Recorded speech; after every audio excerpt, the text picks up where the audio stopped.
On January 5, 2026, the Supreme Court of India refused bail to student activists Umar Khalid and Sharjeel Imam, who have spent over 5 years in jail without a trial in the 2020 Northeast Delhi riots, larger conspiracy case, while at the same time granting conditional bail to 5 other accused.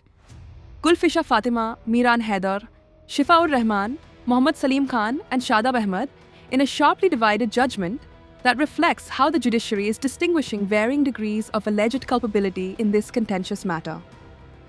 The riots erupted in February 2020 amid protests against the Citizenship Amendment Act and National Register of Citizens, leaving 53 dead and hundreds injured, and the Delhi police's charge sheet alleges that Khalid and Imam played central roles in planning, mobilization, and strategic direction of a conspiracy that went beyond localized acts of violence, triggering the stringent unlawful activities, prevention, Act provisions that set a high bar for bail once prima facie material is found.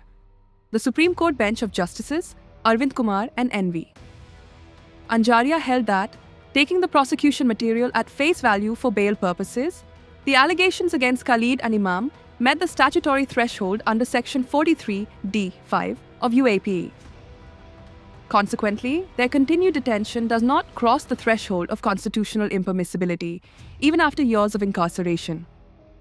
Their bail can only be reconsidered after protected witnesses are examined, or 1 year from now, whichever comes first.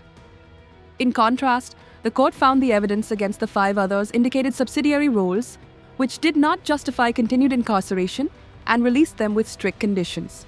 All the accused deny wrongdoing, and their trials continue, highlighting the deep legal and political tensions surrounding the episode.